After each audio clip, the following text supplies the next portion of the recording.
নরসিংদীর মেথিকান্দা রেল স্টেশনে বাক প্রতিবন্ধী বৃদ্ধা ববি বেগম হত্যা ও লুটের ঘটনায় জড়িত ৫ জনকে গ্রেপ্তার করেছে র্যাব। এ বিষয়ে কারওয়ান বাজার মিডিয়া সেন্টারে প্রেস ব্রিফিং করছেন র্যাব। সরাসরি যুক্ত হচ্ছে সেখানে। আমাদের তৎপরতা আছে, আমরা আমাদের দিক থেকে সর্বোত্তম প্রচেষ্টা করে যাচ্ছি। আপনাদের কাছেও অনুরোধ থাকবে, যদি এই ধরনের কোনো বিষয় ঘটে এবং আপনাদের নজরে আসে, দয়া করে আমাদেরকে তথ্য দিয়ে সহযোগিতা করবেন। আমরা আমাদের সাধ্যমতন চেষ্টা করব। এই বিষয়ে আমি আপনাদের সবাইকে আন্তরিকভাবে ধন্যবাদ জানাতে চাই, কারণ এরকম একটা মর্মান্তিক ঘটনা, যে ঘটনা আজকে আমরা মিডিয়া করছি নরসিংদীর, এরকম একটা মর্মান্তিক ঘটনা কিন্তু আমরা প্রথমে সোশ্যাল মিডিয়ার মাধ্যমেই জানতে পারি এবং সোশ্যাল মিডিয়াতে এই বিষয়গুলো ব্যাপকভাবে সাড়া ফেলে। সারা দেশের মানুষ কিন্তু এই বর্বরচিত হামলাটা দেখেছে এবং উনি অত্যন্ত অসহায় একজন দরিদ্র মানুষ ছিলেন। তাই অসহায়ের পাশে দাঁড়ানোর রাষ্ট্রের যেমন দায়িত্ব, আইন শৃঙ্খলা রক্ষাকারী বাহিনী হিসেবে এটা আমাদেরও দায়িত্ব। এবং জানতে পারার সাথে সাথে আমরা আমাদের সর্বাত্মক প্রচেষ্টা দিয়ে সামনে এগিয়ে এসেছি এবং আমরা আমাদের দায়িত্বটা সঠিকভাবে পালন করতে পেরেছি বলেই আমি মনে করি।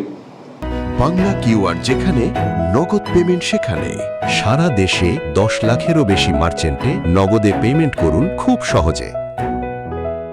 যদি এর সাথে সম্পৃক্ত আর কেউ থাকে, অবশ্যই আমরা যারা তদন্তকারী কর্মকর্তা আছেন তাদের অধিযাচন পত্রের পেলে আমরা ইনশাল্লাহ আমরা আমাদের সাধ্যমতন চেষ্টা করব বাকিদেরকেও আইনের আওতায় নিয়ে আসার জন্য। ধন্যবাদ। অবশ্যই থাকবে। আপনাকেও অনেক ধন্যবাদ। এই বিষয়টিও যেহেতু আপনার মাধ্যমে আমরা আমাদের গোচরীভূত হলো, আমরা এখানে অবশ্যই আমাদের নজরদারি বৃদ্ধি করব এবং আমরা সর্বাত্মক আমাদের প্রচেষ্টা থাকবে যাতে এই বিষয়টিও আমরা আমলে নিয়ে শীঘ্রই কোনো ভালো ফলাফল আপনাদের সামনে উপস্থাপন করতে পারি।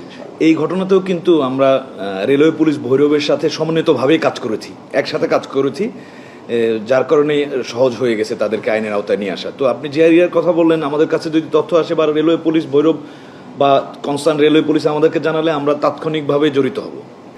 এখানে আমরা 5 জনকে গ্রেফতার করেছি, তার মধ্যে সাক্ষী দিয়েছে এমন আছে, সিসিটিভি ফুটেজ দেখেছি এরকম আছে, তথ্য প্রযুক্তির সহায়তা আছে, আরও অনেকের সাথে আমরা প্রাথমিক জিজ্ঞাসাবাদ করেছি।